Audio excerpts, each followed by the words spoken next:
Thank you for joining us wherever you are. This podcast episode is brought to you by the Old Ways Actual Play team.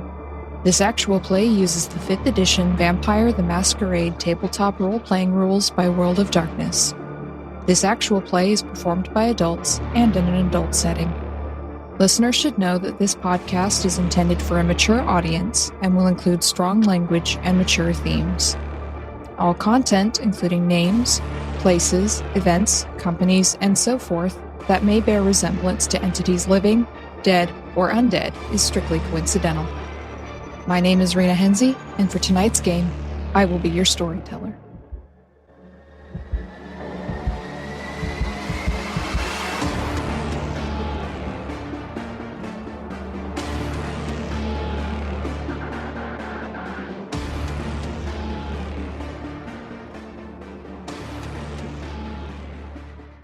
Good evening, everyone, and welcome to another episode of the Old Ways Podcast's Blood Moon Rising, Vampire the Masquerade Chronicle.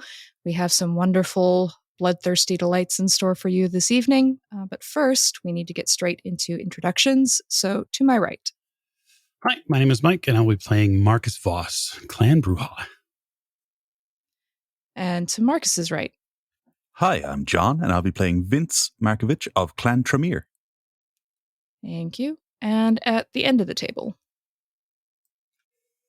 Hi, my name is Tegan, and I am playing Rom the Shaman, and I am of Clan Malkavian. Thank you, Rom. And to Rom's right. Hi, I'm Ali, and I am playing Katarina Bogdanovich of House Toreador. And next to Katarina.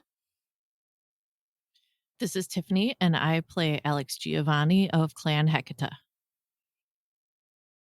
And finally, we have a very special guest with us tonight.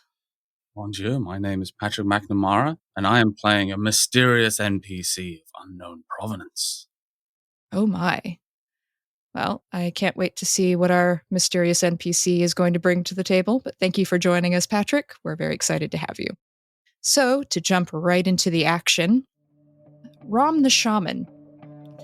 You have been recovering from a very bad psychic hangover after your encounter with Dina Forthright, the mysterious Brazilian Malkavian. And you are kind of half awake. You think? Maybe? You're not sure. You're in an unfamiliar place.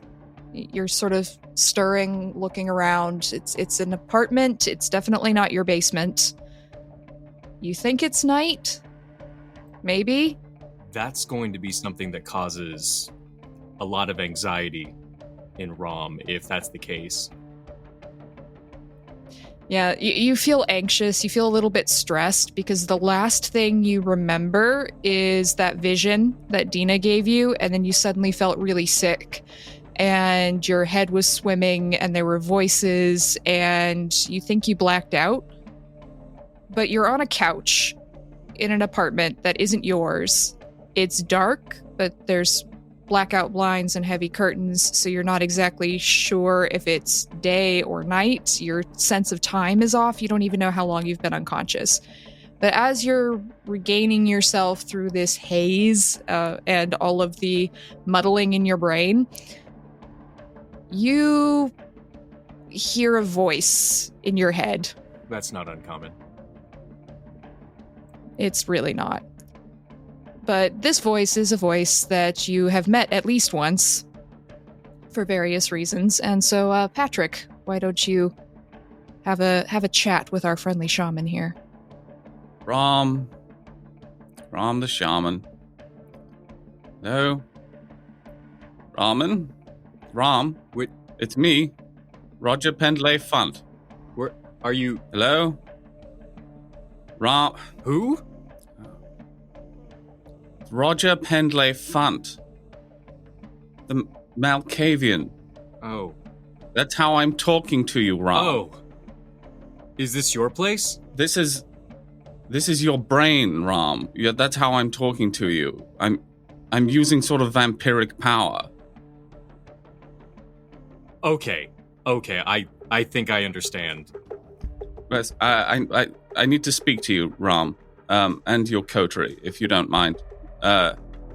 It's of considerable urgency. You see, I've had a vision, or not quite a vision. I need all of you.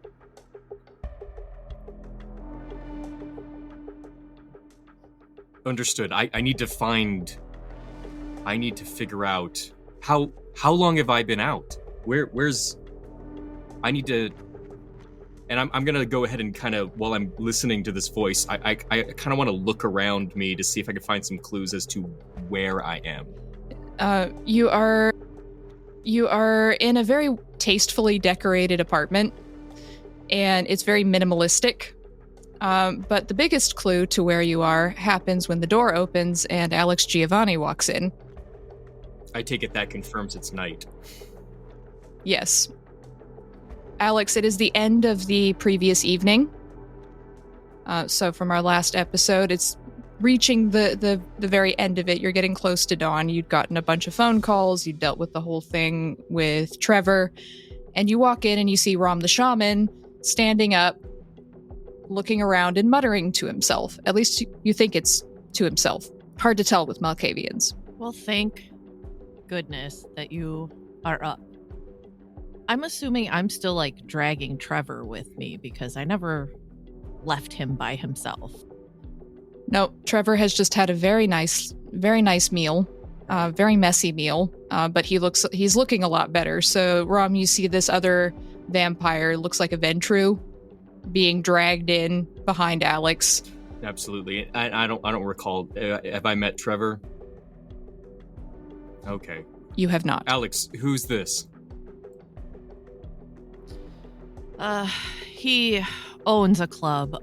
It's a long story, but he's not safe. He's having the dreams. He's having the dreams. Roger, Mom. are you still there?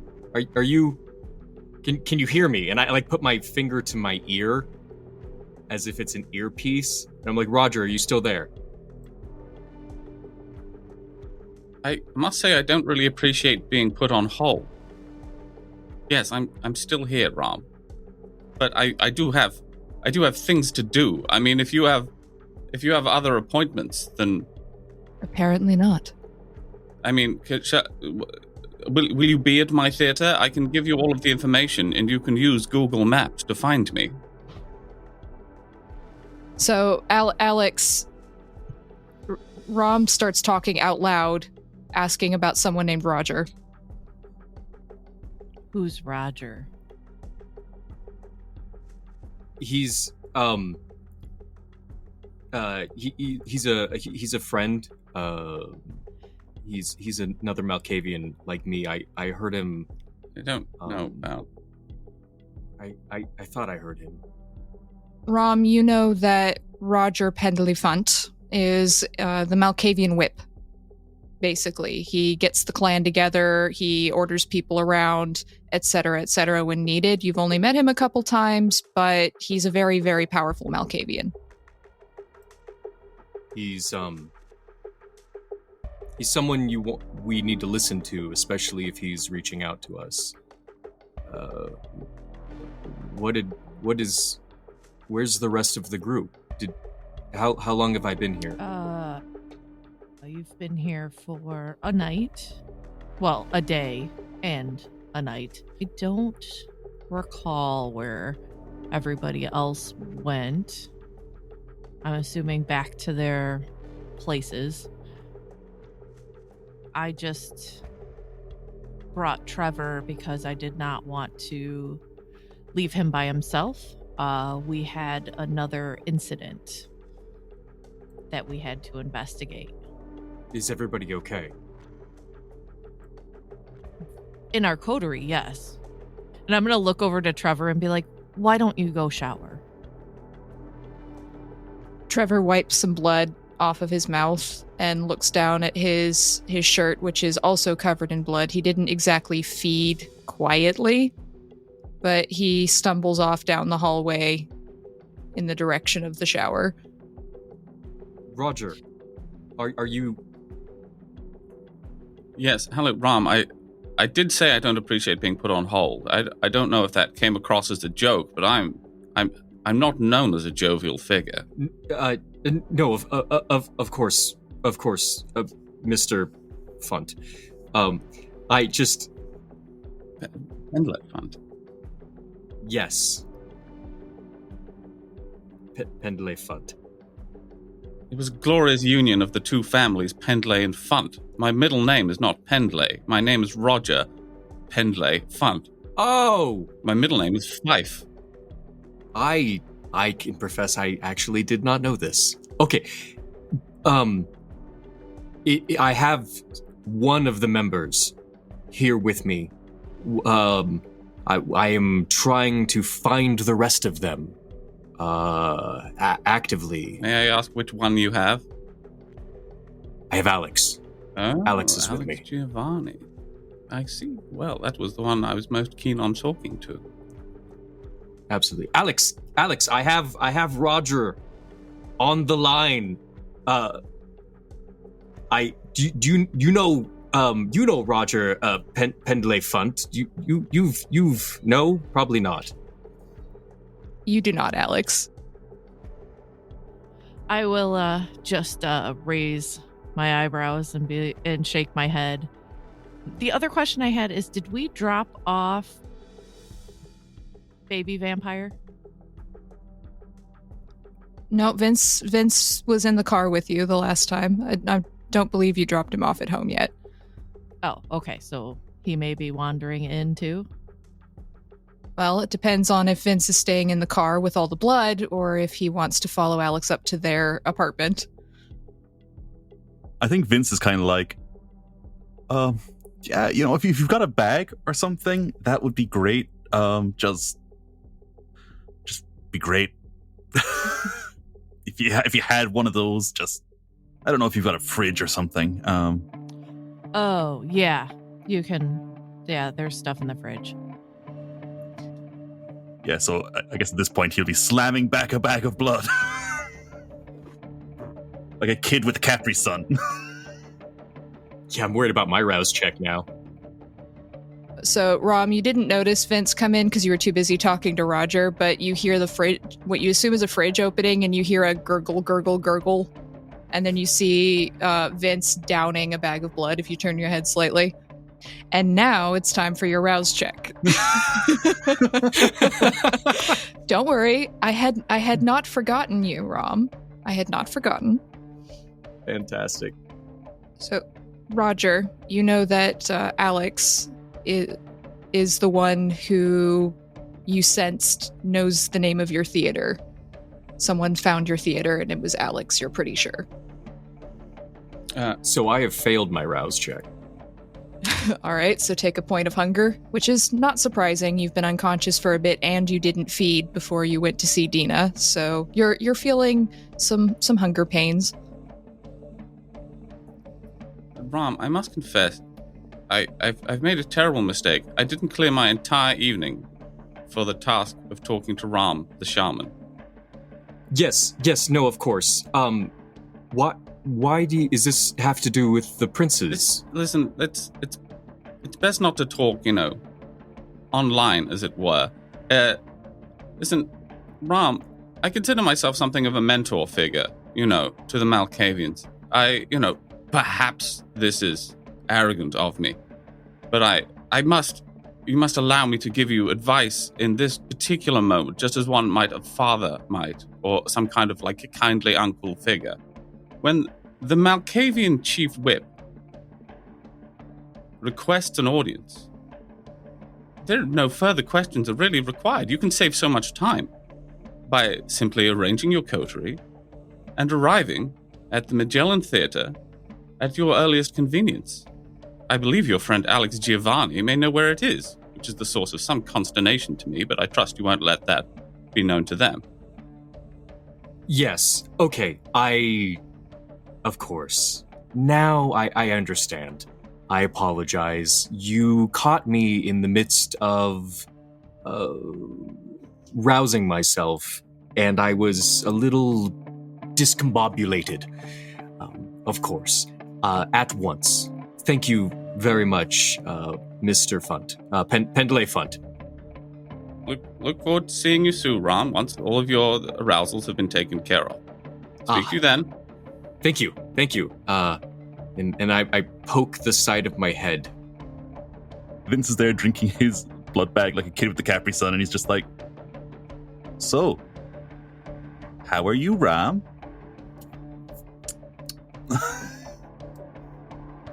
I'm doing well. You drink it cold? You don't? Nobody has time to warm this up. I mean, we have things to do. As it is, it's close enough to sunrise. It's getting pretty early. Of course. Sometime, Vince, I'll tell you about how I conduct my affairs. But we have been summoned. Vince, Alex, we need to grab the other two. We've been summoned. The whip of the Malkavian clan locally here wishes to speak with our entire coterie, and I don't know how long he's been trying to get a hold of me, but that's who I was talking to. So, Alex, you'd know that it's too late to be going anywhere, or rather too early to be going anywhere at this point. You're getting fairly close to dawn, so you'd have to go the following evening, but perhaps that's a good idea since you don't know what Katerina and Marcus are doing anyway. Rom, why don't you call Marcus and let him know that we will be visiting wherever. Where are we going? Yes, we are. We have been called to the Magellan Theater. I'm supposed to say that you know where this is. I do. Oh, good. Why do you know where this is? This was one of the last contacts that Luther had. Ah, okay. I'll call Marcus then. And I'll go ahead and pull out my phone and dial up Marcus. So, Marcus, you had a wonderful meal, and you greatly enjoyed the after effects. Wonderful. Did you go back to your office? Did you go talk to Marie? What did you do when you satiated yourself? Yeah, I think afterwards I would simply go back upstairs to speak with Marie, likely offer her a glass of fine wine after such a tough work week, and tell her that she can come back to work tomorrow. And then after that, I'll probably turn down the volume a little bit and just sit upstairs and think about next steps. As you're sitting and thinking, and Marie has gone, she seemed a little anxious. She drank the wine in about a gulp and a half. Her hands were shaking a little bit, but she did drink it, and then she left for home. She called an Uber instead of driving. She said she was feeling a bit too anxious to drive herself home. Your phone starts ringing. I flip it open, answer it. Marcus, you still up? For a little while. Okay. Hey, sorry about the vomiting and the unconsciousness. Rom, just get to the point. Okay. Hey, we have been summoned to we've been summoned to the Magellan Theater by the whip of the clan Malkavian, and I take it it's probably too late, but we need to do that tomorrow as soon as we can. It's definitely too late tonight. Okay, take a time. Are you okay? I'm perfectly fine. I've had a wonderful evening. How are you? Recently conscious. Well, we did make a very important choice, you and I. You chose to accept a vision, and I didn't. Well, somebody had to do it. Somebody had to do it. Well, we appreciate you taking one for the team. Please pay for my drink. Of course. Okay, that's good. About that. Of course. All right. I think we have to make another phone call. All right. Say what? Just after sunset? I believe that'll be best. Maybe we should meet at Alex's place, or should we meet at the theater? Meet at the theater, say half an hour after sunset. We don't want to keep anyone with a title waiting. Of course, and Alex's place is kind of small. Sure. Not to mention, they don't seem like the sort of person that likes people just randomly showing up. True. Okay, good. I think I have another phone call I have to make. Have fun. I already have. Weird. I hang up. Hey, so, are you contacting Katerina at the bakery, Rom, or... Absolutely, that's the next thing I'm dialing. I'm just calling the bakery, main line. I'm going to make sure that Trevor is taken care of. I'm going to get him a place to bed down and everything. So while Rom is making their phone calls, you guide Trevor, who's just wearing trousers now. He threw away the bloody shirt, into maybe a closet or walk-in closet or something, and he just looks up at you and nods. He doesn't seem to be in the mood for speaking at the moment. He looks like he's got a lot on his mind for obvious reasons, but he lays down underneath a shelf of shoes and closes his eyes, and you hope he'll sleep without dreams. Well, I would think it would be like the closet in my room, so that if he does start having nightmares or whatever, I will hear it. We'll see if it wakes me up. Definitely the walk-in closet in your room. All right, so Katerina, you went back by the bakery before heading home, and as you're getting ready to leave, you hear the phone ring. I will go ahead and answer it. Hello, is this the fine baked goods shop? Kat? Are you there?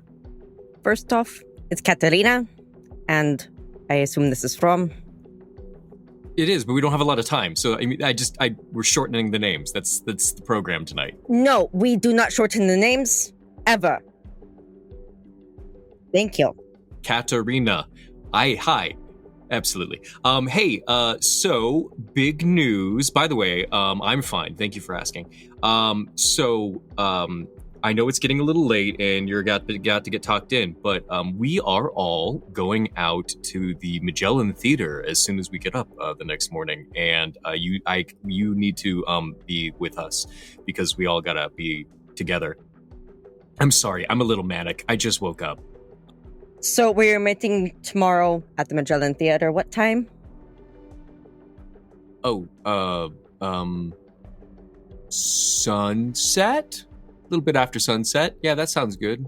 Is that good for you? Okay, I will see you tomorrow, and I will hang up the phone. Oh, can you bring by the little biscuit, the cookies? Oh, crap, no cookies. All right.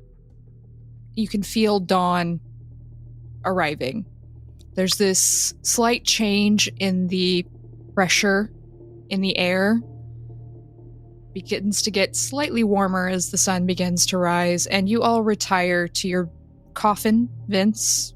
Well, you're not in your coffin. That's weird. How are you going to sleep, Vince? You don't have your coffin. There don't appear to be any coffins here.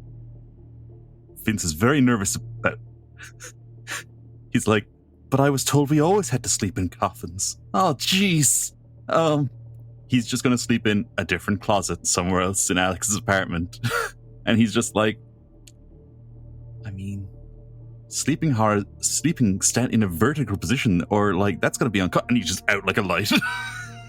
I was going to say, I probably have a few, like, love seats, a chaise, it's all... No, he's full on in a cupboard. I am not comfortable above ground. Vince manages to find a cupboard, and he passes out standing up before he has time to really think about it. Katerina, Marcus, you both retire to your rooms, and Alex as well. Rom, you're feeling tired again. you just woke up, but This is bullshit. you are feeling a bit tired, even after sleeping for about 36 hours, but you don't feel comfortable in here. You really, really, really do not feel comfortable in here. It's above ground. It's an unfamiliar room. You've got 2 other vampires in here. Do you try to sleep again, or do you just sit around for... I do, but it's going to take a couple hours, and not to be a Malkavian, but I'm going to build a couch fort. Because at least then I'll have something over my head. In case the curtains part, or something weird happens, I'll have at least another layer of protection. And as I'm doing this, I'm like, they're going to make fun of me for this. This is... Because I know the stereotype. But fuck it. So I'm doing it anyways. I'm gonna build with the little leather couch cushions and everything. I'll build my little fort, and then I'll lay inside. I'm just gonna grumble about how it's bullshit before I fall asleep finally. All right, so you fall asleep around 9 a.m. as the sounds of traffic are picking up outside. There are some very annoying birds perching on a windowsill, chirping far too cheerfully. You are very cranky about this, but you do manage to finally fall asleep. So, an uneventful day passes for most of you. Alex, you are awoken by screaming coming from your closet. It's about 3 p.m. What do you do? So, yeah, I'll probably roll out of bed in my silk pajamas and open the door. What state is he in? So, Trevor had rolled up under the shoe rack so that there was this kind of shelf, and he was sleeping under it. But half of your shoes are now on the ground. Not like, it doesn't look like he intentionally pulled them off or anything. It looks like he hit the shelf and some of them went flying. And he doesn't appear to be awake, but he's thrashing. Like, his whole body is convulsing. His hands are flying outward and grabbing at things. One hand, as you open the door, is reaching up to that shelf with clawed fingers and is gripping it and digging the nails into the wood. He's covered in sweat. Like, his torso, his face, his hair, and his eyes appear to be open, even though he still seems to be asleep. But he's got this wild, manic look on his face, and he is screaming. I will try and grab him and see if I can shake him awake. Trevor. All right, so you go and you shake him by the shoulder, and he starts thrashing more violently, and the other hand, the right hand that wasn't gripping onto the shelf, backhands you across the face. You don't think intentionally. He's just convulsing so badly that his limbs are flying, and he doesn't appear to be coming out of it. Okay.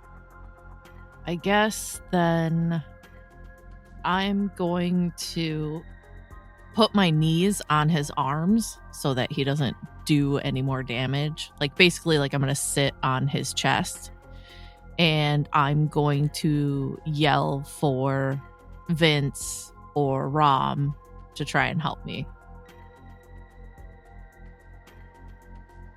How hard is it to wake a vampire up in the middle of the day? Very hard, which is why, Alex, you're going to have to give me a roll to see if you can shout loud enough to get through to at least Vince. And if you do well enough, we'll see if you can also get through to Rom. So I'm going to say resolve plus performance. And you're going to need 3 successes. because it is hard to wake up a vampire. Vampires sleep like the dead. Haha. I got 2 out of 3. Okay. You can spend a willpower point to re-roll if you would like to, or would you prefer to take care of the situation by yourself? I'll spend a willpower. Okay. So spend 1 willpower point and you can re-roll. It's not a bad idea. 4. There we successes. go. Okay. So it's actually a total of 6 because of your previous roll. So both Vince and Rom, you weren't sleeping too deeply anyway because you'd already been sleeping for a long time. And Vince, you're just not super comfortable standing up. You did manage to fall asleep fairly quickly because you were exhausted, but you are both awoken by Alex yelling for you. Hey ho, is this the standard now? This is terrible. All right, they're screaming. Alex? In the closet. The door flings open and Vince comes running out into the room, and he's I think he's got as a nurse, he's kind of used to maybe not patients that are vampire strong, but people having a bit of a freak out. So he is going to try and get a little bit physical, and he's going to try and hold Trevor down. I would like to assist with this action. All 3 of you are able to do that fairly easily. I'm not going to make you roll for it because there are 3 of you and it's just him. But he's feverish. When you touch his bare skin, he's definitely feeling feverish. This is warmer than you're used to feeling from a vampire. And the thrashing begins to calm down as all 3 of you hold him. And then his eyes close and they snap back open, and he's looking around wildly. Like, where am I? Where am I? What the fuck? Where am I? I'm gonna grab his face so he's looking at me because he knows me. Trevor, you're in my place, remember? Alex, yes. Jeez. You had a nightmare. And what was my sire? Was that the nightmare too? Right? That was the nightmare? No, unfortunately. No. I'm not gonna lie to you. He closes his eyes and tries to raise his hand to rub his temples, but Vince is currently holding him down. Dreams. Oh, so bad. I'm gonna slowly back off of him so that he can, get a hold of himself. I didn't realize how much I hated dreaming. This shouldn't be happening. Yeah, it's definitely not a good sign. How long did your sire have him? I don't know when they started, but I know he had him for at least 9 days. I don't know if they started before that, but it was 9 days from when I first heard him. And how long have you been having them? This is the 3rd one. Awesome. That's not the word I would use. Sarcasm is kind of my thing. I hadn't noticed. He attempts a weak smile. Vince just pipes up. He's like, no, think about it. That means you've got 6 more days at least. Or at most, whatever. And he just goes back to being quiet. Trevor turns and looks at you wide-eyed. That's not helpful, whoever you are. Don't hold it against him. Vince knows that It does no good to try and defend yourself when they mock you for being three vampire years old, so he will bite his tongue. All right, so my question to the three of you is, are you going to try to go back to sleep for the last 3 hours or so of daytime, or are you just going to stay up? I'm probably just going to sit up with Trevor. If they want to go back to their hidey holes, wherever they were, they can. I'm just going to scooch under Alex's bed and just go to sleep there. I'm just going to put the couch back together so that nobody sees what I did to the living room. All right, so Vince, you go back to sleep for a couple hours. Being a nurse, you're used to catching sleep whenever you can, so you're able to talk yourself into falling asleep quickly. This is just a normal night shift for you. And Rom, Alex, you both stay up. Rom, your head hurts and you're hungry. You're really hungry. And eventually the sun begins to go down. Alex, Trevor has gone very quiet. He's talking to himself occasionally. You can hear the occasional murmur, but he doesn't seem to want to engage in conversation. And the hours pass quickly as the sun begins to set. So, as 3 of you wake up and 2 of you stay awake, I would like your rouse checks, please. Yes, including you, Rom, because you did go back to sleep.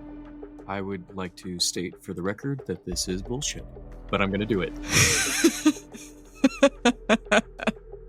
Rena will remember this. I succeed my route check. I also succeed my rouse check. This is much better than yesterday. As do I. I'm so roused right now. I got a 10.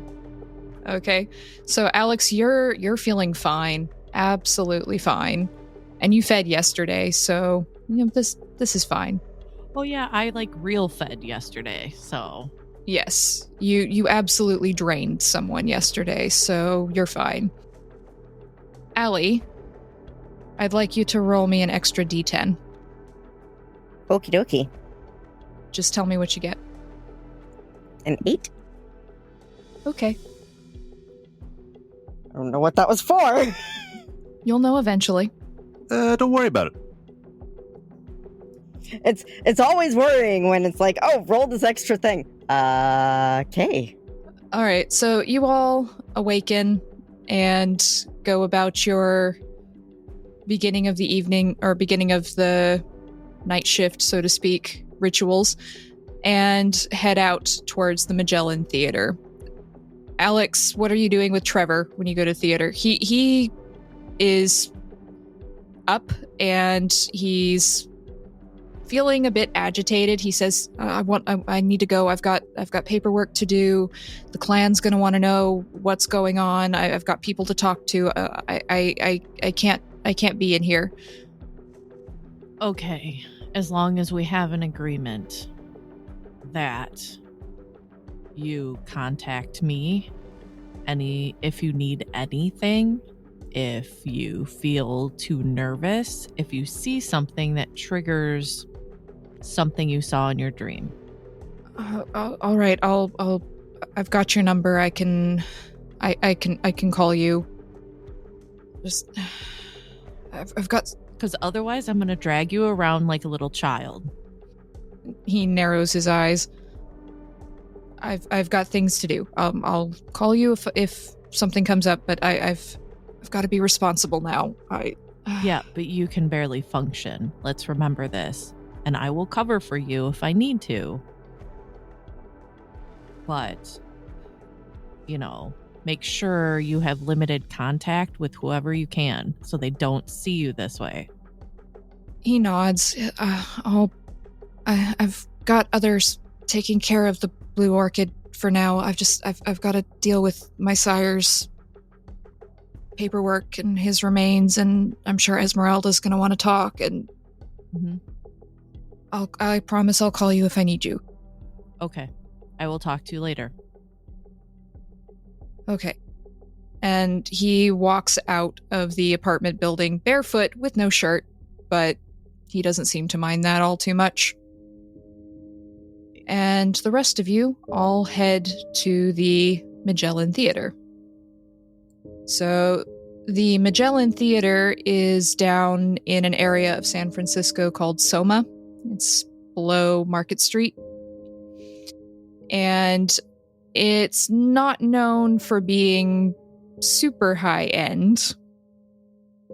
There's a lot of homeless population in the area, little tent cities. There's a lot of junkies that hang out in some of these older buildings.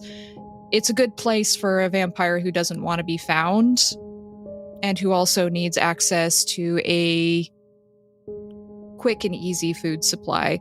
There are some warehouses down here that you go past. There's the area that's being uplifted, so to speak. Artists tend to hang out in these areas because you get these buildings that are turned into beautiful open-air studios for rent. You know, studios being one-room apartments that cost an arm and a leg, but people pay a decent amount of money just to live there.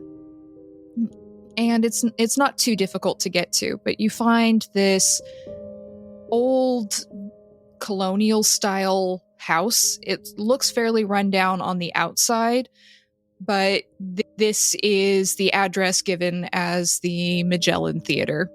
And there are a couple of teenagers hanging out, smoking weed on the front porch, and they scatter as soon as you pull up in your various modes of transportation.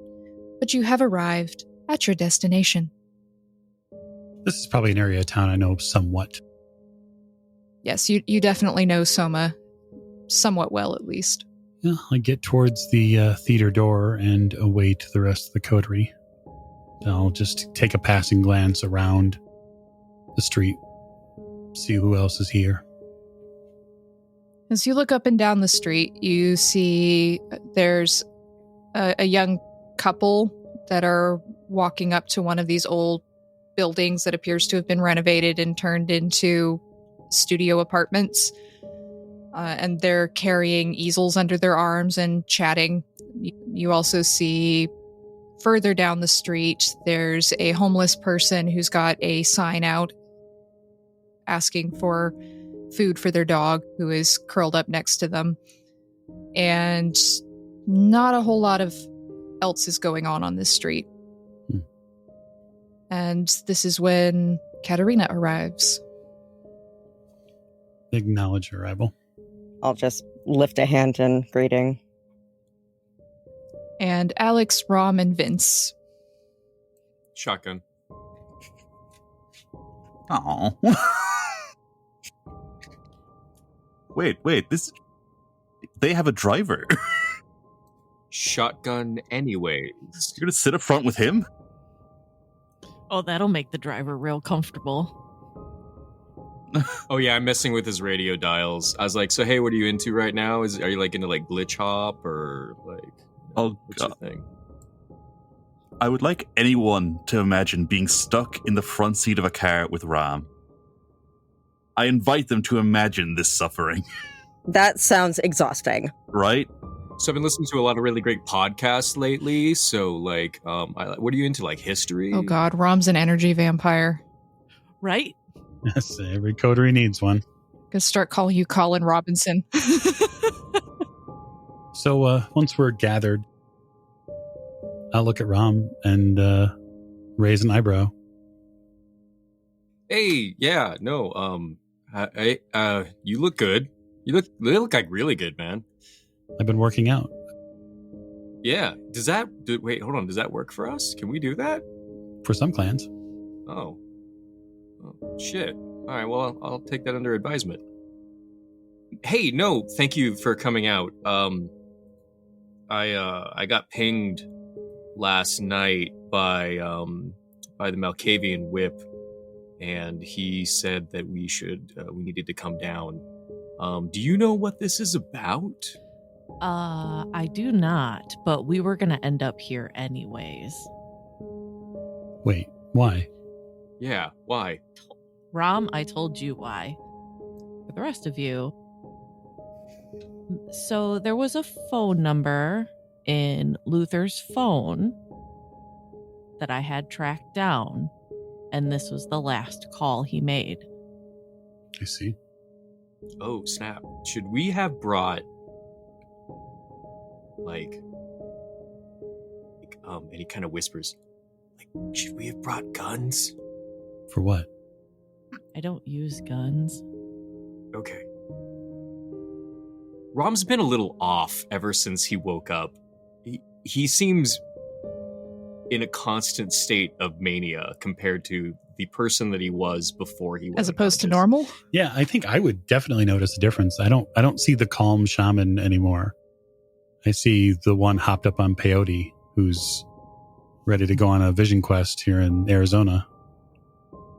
I have not eaten in a significant period of time. I am not doing my routine in a significant period of time, and I need my routine. I have clients, they come in, I do my work on them, and that's how I feed, and I don't have, this business is taking up all of my time. It's fascinating. It's fascinating. How about instead of having this wonderful reunion on the stoop, why don't we either enter or ring the doorbell, or I don't know, do your thing and contact him? You can tell him we're here, right? You can do that thing where you push on your ear, and he turns to Marcus, and he's like, "You can do that, you know." All right, so Rom's gonna go ahead and just do their best to center themselves. Like I've said before, they're a creature of habit, and this is them outside of their habit. They're gonna attempt to ground and center, pushing all that energy down into the ground. It's very good for us. And Roger, Mr. Pendleigh-Funt, are you away? And Rom just kind of reaches out. Rom, let me tell you a story, Rom, about something that I had one of the staff do recently. We installed a thing called a ring doorbell, Rom. And I must confess that they clearly did a very bad job, because while I'm looking at you right now through this doorbell, there is clearly something wrong with it, because you are tapping into the unending power and potential of your blood to talk to me directly, mind to mind, when you could simply ring the doorbell and then... So I'm going to completely ignore them and then just ring the doorbell like I was meant to do. Oh, thank goodness, Rom. It's working. I'll be right down. Hey, it's okay. I figured it out. There's, So, hey, have you seen these, Marcus? They have these, and I'm reading the label on it, Ring doorbell, and it's got a camera in it. Did you know that? Occasionally I watch TV. Oh, okay, good. I have one. Have one? Well, I didn't come into your apartment the normal way last time. So Roger's probably going to send someone to fetch them and bring them to the foyer, if that's all right, where he will be awaiting. And so the door opens, and a young vampire in a very gaudy costume, face paint and everything, just opens the door, says, "He'll see you now," and gestures down the hallway. The inside of this building is a lot nicer than the outside. The outside obviously is a deterrent to people breaking in or even noticing the building as they go by.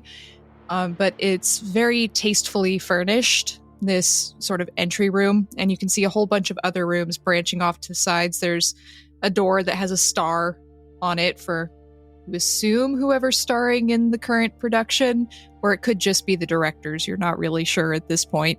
But this young vampire doesn't say a word. He just leads you into the foyer where a Roger Pendleigh-Funt is waiting for you. So Roger's a tall gentleman, just on the cusp of too tall, with sort of white hair, very refined features, but he's an old man. He looks like he's in possibly his 60s or 70s, or was. But and he's dressed kind of quite. He's always dressed as though he has company coming. Because one never knows when they do. But so slightly, he looks like he's dressed for a really nice party in the 1970s, with a refined group of people. And as he steps forward, he welcomes you all. And he says, "Welcome, welcome." And he steps forward, and presuming that you're ready to receive it, clasps you each warmly by the hand as he greets you all one by one. And he says, Marcus Voss, pleasure to meet you. I've been lucky enough to make the acquaintance of your sire on several occasions. You'll be happy to know this theater is a union shop and we pay quite well. But I would ask that if you're going to teach them to bring about the revolution, that you do it after our business has been concluded, so I can concentrate all of my efforts upon that. Certainly. It turns to Vince and says, I'm afraid you have the advantage of me. Perhaps you're a younger member of your clan, I suspect, but if I'm incorrect, do keep that a secret, because it's always very promising to have an advantage over your elders like such. This is like, no, sir. I'm actually quite new. I got turned 3 years ago. I see. Wink, wink. 300 years ago. I completely understand what's going on here, young man. Well, it's a pleasure to make your acquaintance. Vince's internal monologue is like, wait. Does he think that I'm like a child? That I'm that I'm like actually pleased by this? I know he's patronizing me. Alex Giovanni, I've always hoped to meet you in person, or perhaps to make use of your services, but thankfully things are going rather smoothly, so I haven't needed an information broker in some time, but I hope you know that you're at the top of my list. It's good to know. Thank you. Katerina Bogdanovich, I must confess I am not quite member enough of high society to be one of your clientele, but I'm hoping to reach there one day. Are you having a pleasant evening so far? Is the bakery doing well? The bakery is always doing well, but all you need is a recommendation from someone who's already attending, and we have to vet you, but it is not a matter of status. It is a matter of connections. Well, thank you. I must confess that my goal of being a patron of yours is starting to look a little less like a wall and more like steps. It's, wonderful to meet you all. Great to make your acquaintance. And he turns to Rom and says, Rom? Hi. Hello. Hey, Mr. Pendleigh-Funt. Yes. Yes. How are you doing? Business is good. We're up 3% this quarter. And I'm doing well. It's been a little rough the last few days. But okay, now come through. Let me show you my theater. I'll give you not the complete tour, of course. That would be terribly boring, but it is nice to see the big stage sometimes, is it not? So as you can see here, and he's going to move you through, unless someone protests, to the main theater, which is quite elegantly appointed, but it's in the old style. This isn't like a theater you go to see like Rent In or the Blue Man Group, where you're gonna have like a terribly fancy production. This is theater in the theater, kind of a little bit from the olden days. And you'll see here, we're actually setting up for a play by Elaine de Rotherham, who is, in my opinion, the finest playwright of the 15th century. It's a little difficult sometimes to see production, so I'm sure it'll be terribly exciting. If any of you would like to be on the guest list, you must merely have to ask. But yes, I mean, if you have any questions about the theatre arts, of course, at any point, do feel free to ask. But I must confess that I have a request of you. I would like you to stage a play for me. I look at Rom. What kind of play? Would be, as uncouth as it is, it would be a kind of improvised theatre. You see, I am a member of, you may know, of Clan Malkavian. We are, some would say, gifted, some would say cursed, with abilities of prophecy. And I know that the prophecy is upon me. However, I also know that I need... My medium is the theater. And I need my actors to perform on the stage for me to truly appreciate and make sense of the visions that are upon me. And all I know is that it is the 5 of you, or the 4 and Rom, who are required in order to make my vision, if you will, take place. Don't worry, I'm a very friendly director. There'll be no Joss Whedon nonsense. The last time that we were offered a vision from a Malkavian, just ask Rom how that went. Well, now there's Malkavians and there's Malkavians. I don't know what Rom's visions told you. It wasn't my vision. It was Dina's vision. She was Brazilian. Yes, well, in my opinion, one must take offers of visions as they come. Each offer of vision is individual to the person offering it. So I hope you will help me in this. But obviously, if you choose not to, I will completely understand. I'm not here to throw any stick about or anything like that, or force you to do anything you don't want to do. But I believe it will be of use to you as well as me, possibly more to you than of me. How about this? We make an exchange. I have one very important question to ask you. Oh, please do. Please do. What was the last conversation you had with Luther? Well, Luther has contacted me a few times in the last few weeks. People tend to come to me when there are issues within the Malkavian clan. We exist on a sort of spectrum of lucidity. And I am blessed to be rather high on the lucidity scale, so sometimes help with some of my cousins who are less fortunate. He was looking for information on, indeed, the lady you just mentioned, Dina Forthright, who was experiencing some of the troubles that are endemic to our clan. Luther was always very good to me. He's a good man, and while he's a strong man, he's a subtle one too. And he was a man of great class. I want you to know that I take what's happened to him very personally. Well, considering you were the last one to speak to him as far as his phone records show. So he only spoke to you about Dina? Yes, I'm afraid we only really talked shop. I didn't know the man terribly well as a person. He wasn't much of a fan of the arts, I'm afraid. I don't know, he did wear that classy fedora all the time. Indeed, I could never carry off such a look, but certainly not for one born to the British Isles, I don't think. What's the play?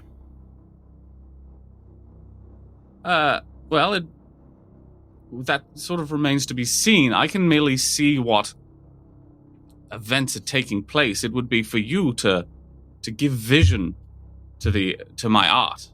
I would simply put across a broad stroke of what kind of feel I have for the scene, and you would bring it to life using your incredible abilities at improvisation and performance and hand-to-hand combat.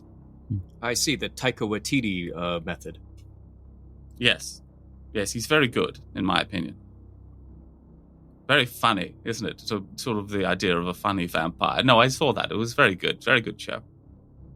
I take my coat off, find a place to hang it up. So I know that we begin with an argument between two people. A terribly heated argument And I obviously, like, I'm not a casting director, so whichever one of you feels that you would be best to put on this performance, please do let me know. And simply step onto the stage. But we do start with an argument between two people about something that seems very serious to them. I look at Marcus and Katerina. I want to grab Katerina's arm and just bring her with me onto the stage. No, that's not how we work. I step up onto the stage and I extend a very overdramatic hand towards the stairway and indicate with a gesture to it. And then I, Katerina, directly and say, "Would you join me on stage, please? We need to have an argument." That will not be a problem. After I shake Rom's hand off of me and glare at him and very quietly let them know, do not touch anyone without their strict permission. Do not interfere. Good, we're doing it. We're having an argument. See, just like this. No, Rom, it's meant to be on the stage. I will take you out if I have to. And I will go up on stage.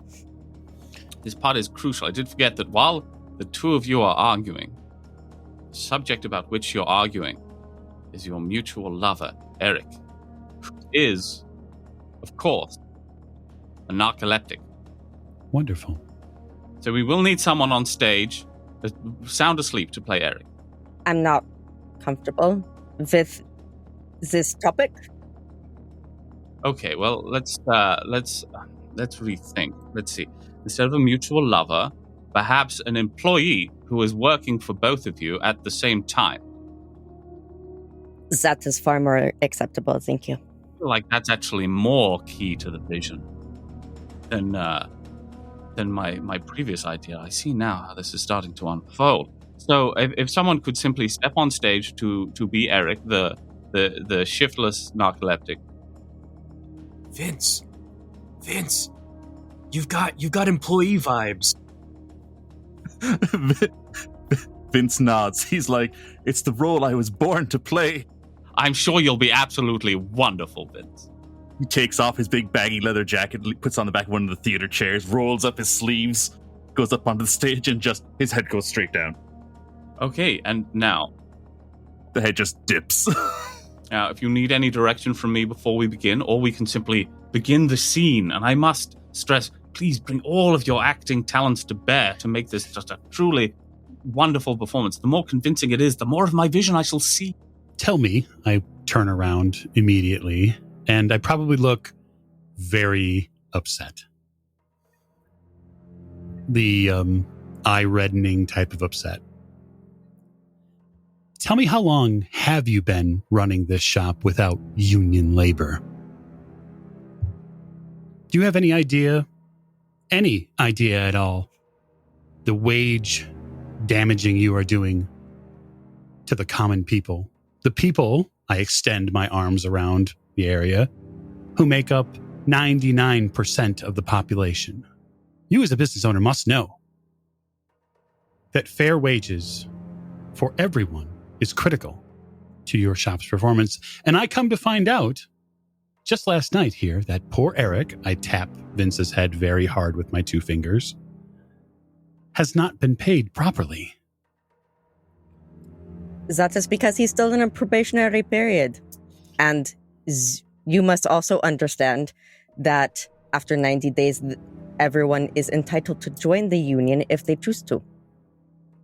While it is not a requirement, they are paid very well, far above the normal industry standard and above the standard for the city. And how many employees do you hire and release these days during that probationary period? So they have they have no ability to join the union because they never meet that period. It's a disgusting act, and it must end with Eric. Well, he's only 2 weeks into the job and they have a 30-day probationary period, which is much more generous than many places give nowadays. A day's wages lost is a day's wages stolen. Well, it's a good thing that he still makes more than the average person, isn't it, huh? Certainly.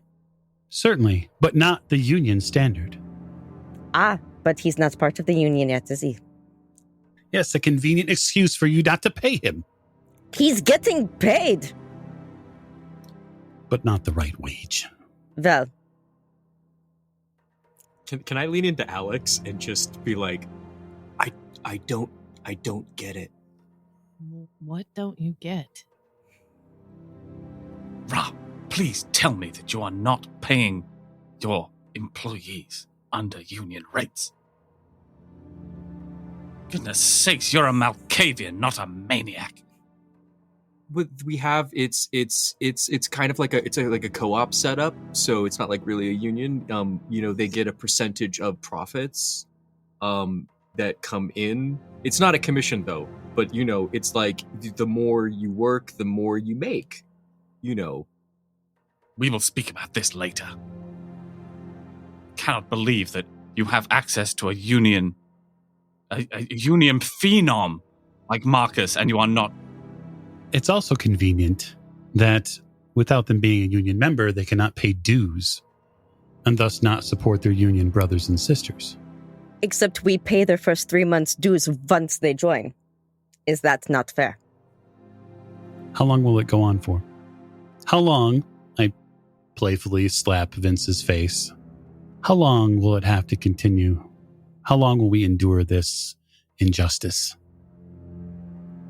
Well, as long as it is possible, I suppose, considering that I am very, very picky about who I choose to employ.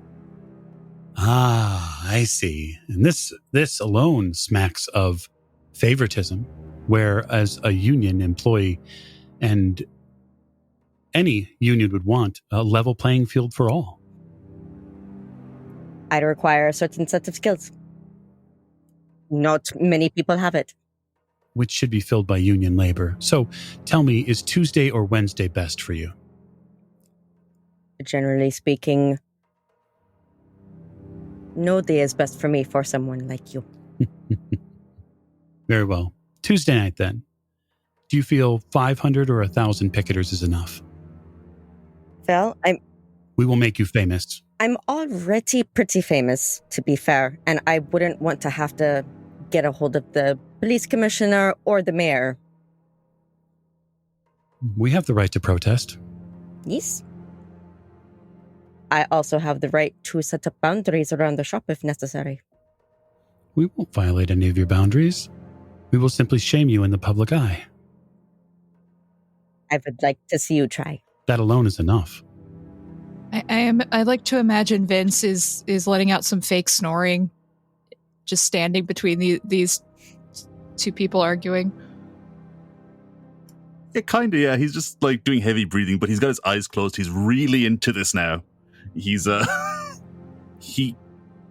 Vince didn't want to do the theater thing, but now he's kind of really, really into it. He's getting into the role of Eric. He's given Eric a whole backstory. Roger steps forward and goes, "That was perfect. That was just the absolutely what we needed. Just the sheer tension between you was magnetic. It was incredible to watch. Thank you so much. Now, Eric, if you would stay on the stage, and I believe our next actor is, unless I'm wrong, of course, which has happened before, is Alex Giovanni. Do one of us stand down? Oh yes, you please, you do come down from the stage and enjoy the performance from here." I make sure to exit the stage and be available should you want a hand down from the stage, showing that there's no bad feelings. Now, Eric and Alex, I believe your character's name was Hortensia. You are, of course, from a rival shop, and you know each other well, but sort of in a way that the Jets knew the Sharks well. You know, there is great enmity between the two shops, but unlike West Side Story, no love, just absolutely none at all, which in the long run will be less depressing. So, you Hortensia, are a kleptomaniac often confused with narcolepsy by me. But you have been sent in to steal from the shop in order to increase their shrinkage rates. Eric, you have captured her. Or so you believe. You have caught her in the act. And now it is time for the two of you to do fisticuff. Vince is like, excellent. Can I work in Eric's backstory in any way? Well, please, what is Eric's motivation? Let's discuss it. I mean, a good director is always willing to hear feedback from the actor. Vince sits on the edge of the stage. He's like, well, the way I think of it, he's kind of like Robert De Niro in Raging Bull. He could have been somebody. He's exactly the same as Robert De Niro in Raging Bull. He's exactly the same. But with narcolepsy. But with narcolepsy. And he just points at Roger and he's on the stage. I would like to point out one of my skills in performance with the specialty of bullshitting. So if I need to roll it, I will. So let's see it. Let's see this the prelude to the battle, and then the battle itself. And Vince turns to Alex and he's like, before we start, I'm very sorry for anything that happens here. And then he's like, what's that you have there? I have nothing. And he's like, I think you lie, young person. I see that you have upon your person a stick of candy. Don't normal everyday people have candy?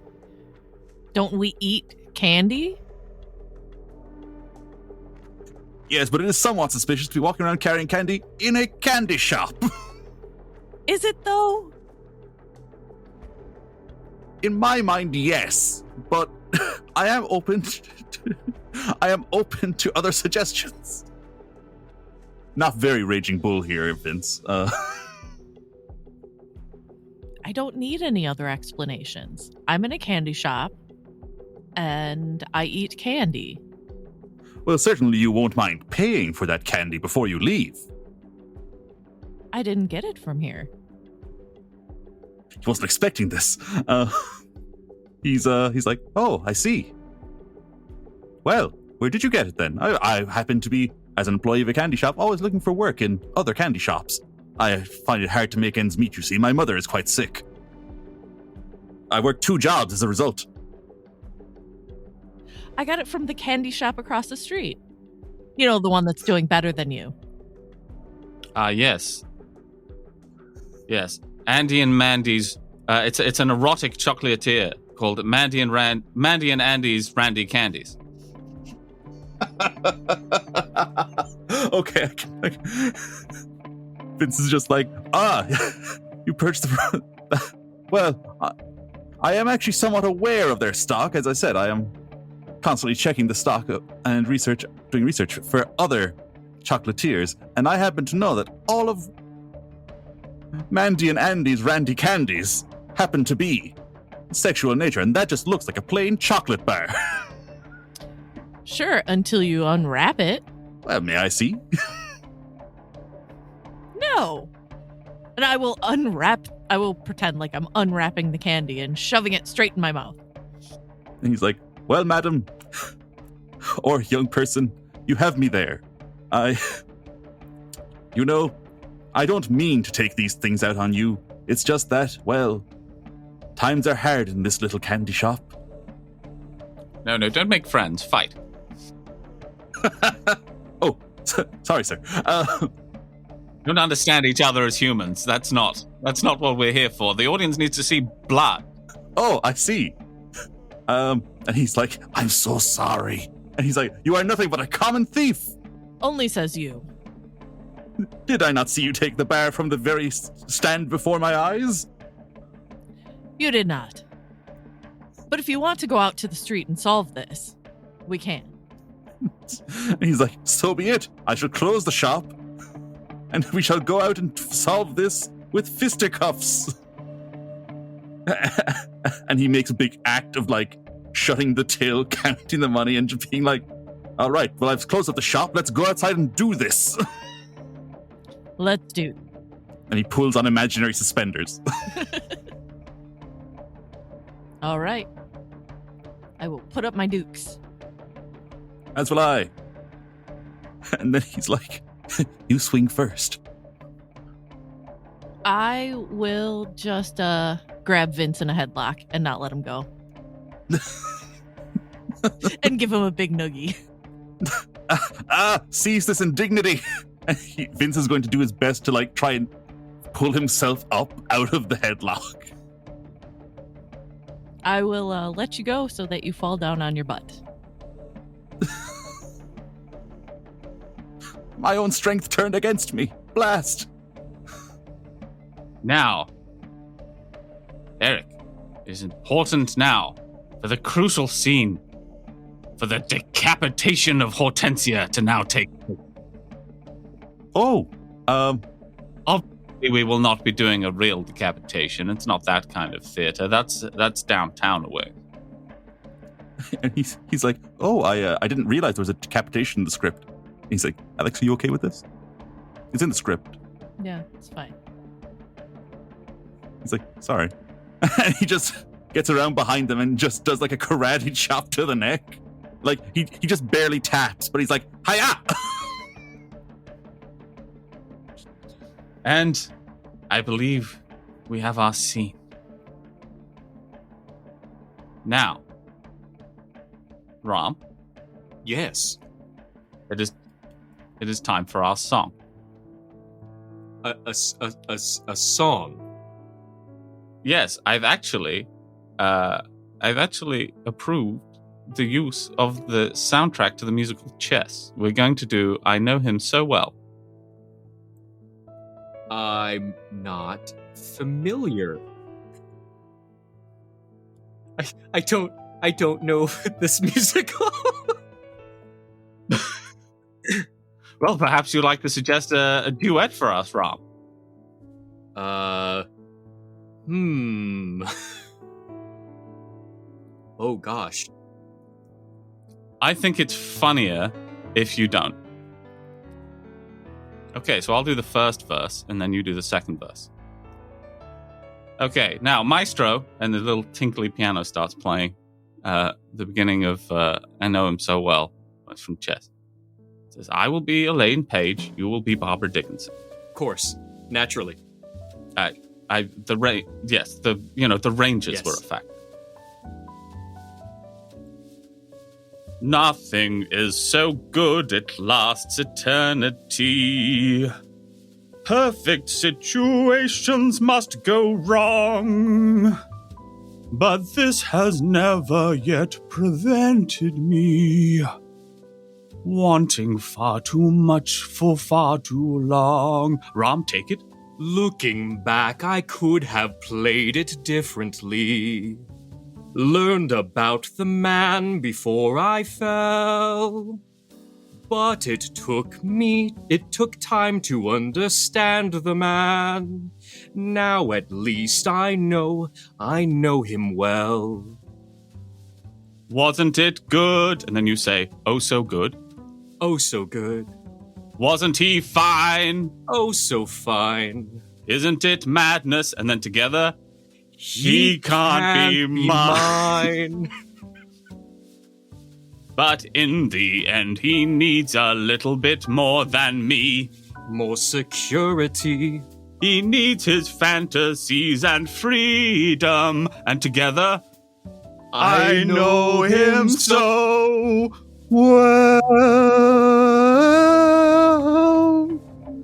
I see it, Rom. My vision. I see it. You get the sense from the way Roger looks at you now that you have a new respect in his eyes. He now understands what the purpose of Rom the Shaman is. It is to sing. And to be sung with. And Roger says, I see it now. I see my vision with all of you. Come here on stage and look. Rom is just beaming with pride. Are you familiar, Vince, with a Karen Stein? Yes, she's my sire, sir. I see. Well, you're of rather special lineage, Vince. I, of course, back in the 15th century, knew her as Betty. Or, perhaps more properly, Queen Elizabeth I. And Vince is just staring at him blankly like, That's a queen. That's a queen of England, Vince. Oh. I'm sorry. It's a queen. She was one of the big ones. I don't know. Sorry. I should give more context when I'm talking about the great rulers of my nation. No, it's fine. You're from there. I'm just not familiar with the whole thing. But that explains a lot. It's fine. It was a big moment, but we've gone past it now. It's fine. It's I do with this information what you will. Karen, Queenie, Betty. I call her Karen now, obviously, as a mark of respect. She enjoys the occasional, and it's not a problem, you understand, but she enjoys the occasional death cult. Vince is like, that does explain stuff, but how often does she kind of do this sort of thing? Is that what I'm for? It's. I want to suggest that I'm not saying that Queen Elizabeth I has a death cult problem. We all enjoy the occasional death cult. There's no stain upon her character, But over the years, there have been a number of death cults. More than a dozen, perhaps. It's been a lot of years. That's about 500. I mean, if you think about it that way, it's quite reasonable. And she makes her occasional disappearances, as you know. Goes missing for a little while. Comes back smelling a bit culty. A little bit. Yeah, I've noticed. Tends to be where she goes. Now let me tell you what I see before me right now. And I don't panic. So she's in the royal box. This is perfectly normal as she was watching me watching one of my plays back in the time, I put on a lot of good stuff. She is surrounded by corpses. A little bloodier than one would normally expect from a vampire. And she's screaming terribly. Not because, Rom, I want you to understand, not because of the song. But it's mainly just because her face is melting off.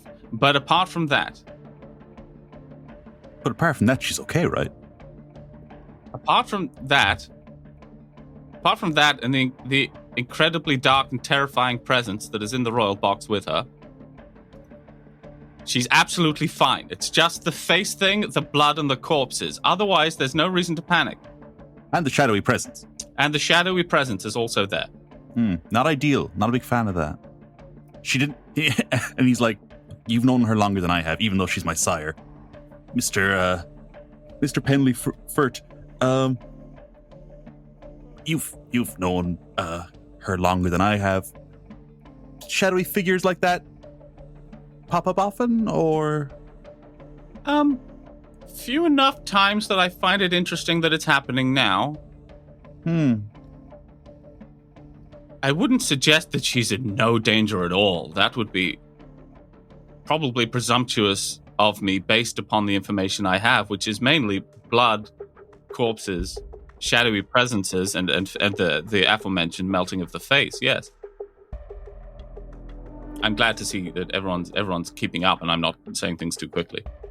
Does the presence feel like a menacing presence or like a paranormal presence? It's not. All I can really say is it's just not great. I'm not enjoying it being in my theater. I wish it would stop. It won't stop. It's still there, and I don't know when it will end. I should stress I'm still seeing this as we speak right now. All I can hear is her screams. The screaming. Oh God. The screaming. And Vince is just like, well, let's get you off the stage. Maybe then you won't see it. Let's get me off the stage. That's just a perfectly wonderful idea, Vince. Out of the mouths of babes. This is why we must listen to the youth. You have such wonderful ideas because of your fresh perspective. And Vince puts his left arm around Roger and holds Roger's right hand in his own. He's like, come along, sir. Let's get you off the stage. Oh yes, terribly good idea. I think I should like to be taken to my fainting couch. Well, you have one of those. Oh yes, one must have a fainting couch. Otherwise, where would one faint? I suppose that's a good point. Probably just on the floor. Exactly. And who has the time? But Rom, Yes. wonderful Rom, with the voice of an angel.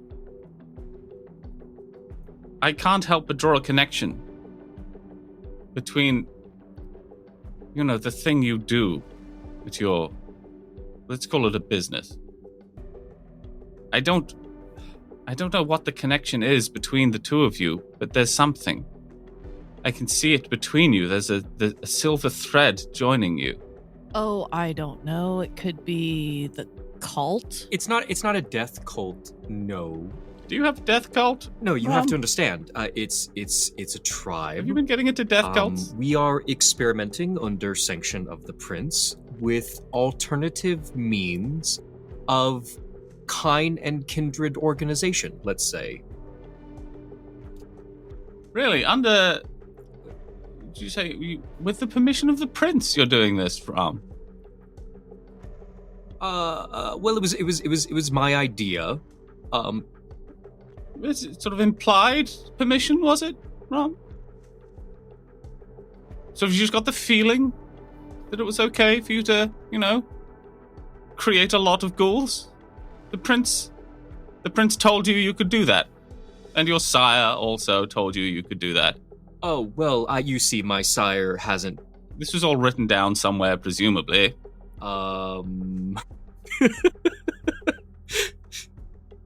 It's just that my information differs, and while I'm not an information broker, I would love to know where I came to get the wrong information from. I'm going to have to get out there and put a bit of stick about it. No, see. we should keep this quiet. This is more of a... This is, Oh, yes, we should. We're keeping it... Are you familiar with the phrase, on the DL?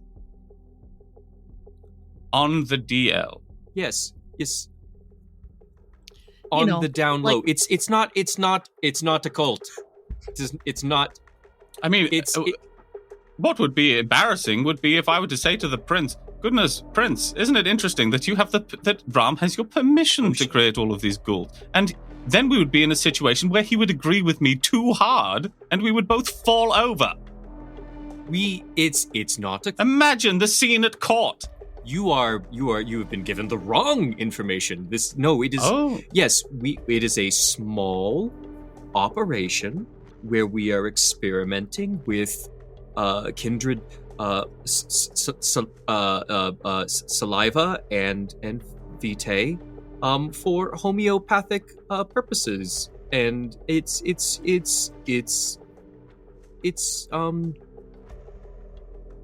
good. It's good stuff. It sounds fascinating.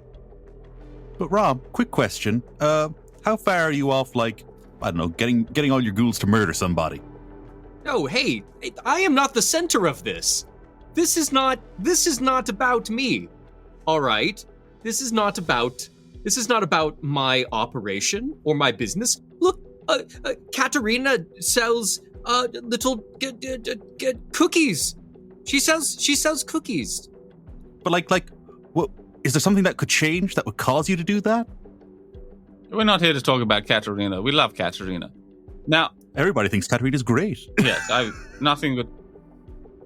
But I do agree that our main concern, which I already asked Vince about, is Karen. Yeah, absolutely.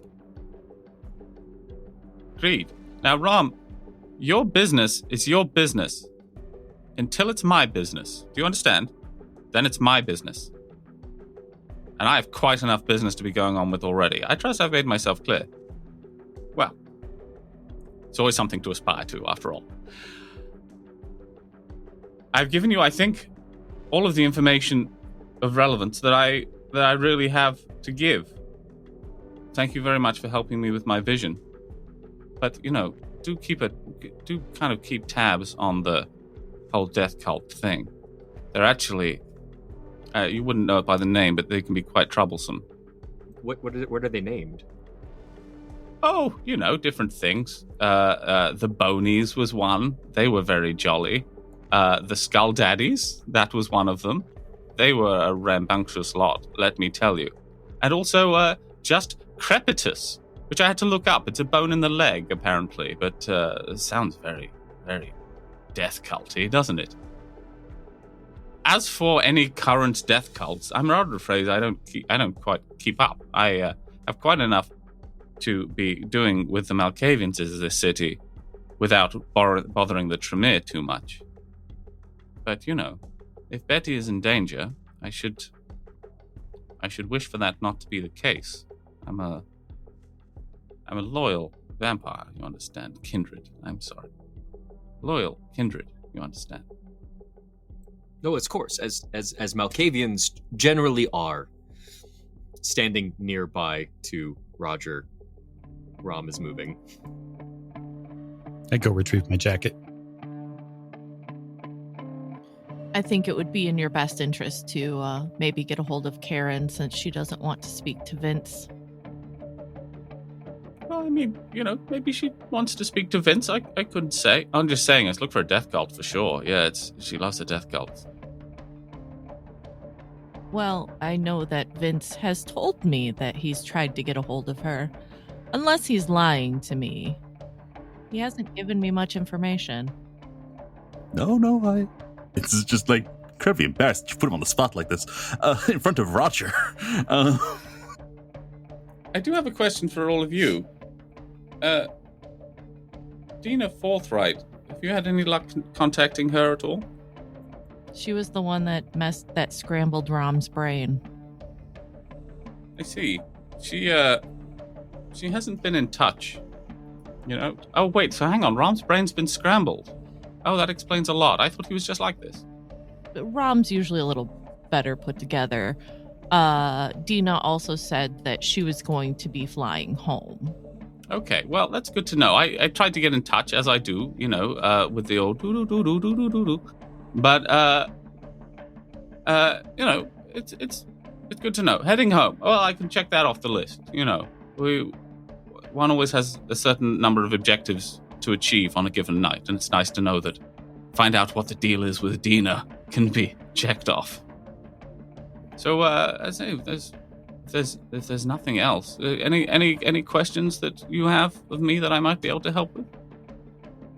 Well, I guess my question, and I may be overstepping, as I usually do, with your connections and how well you know Karen, I would suggest, if you could, please speak to her, maybe find the name of her cult, figure out what's going on. Well, with her, not with us. We've got enough going on. And since Vince can't make any headway with Karen. If I see her, I will be... Well, firstly, I'll have my heart warmed to see that her face isn't melting off, and she's not surrounded by blood and corpses. I will tell you something. I normally have a little bit of a sense for Karen. Loyal servant and all that, and I currently can't feel her at all. Perhaps a little bit more worrying to me than even the blood and the corpses. I do think, though, that we better check on her, because... Are we worried that she's going to go like Luther went? I think she already has, and I think we should move. Well, I won't keep you. It's been truly wonderful to have you all in my theater. You're all fantastic performers, especially, I must say, Rom. You were radiant.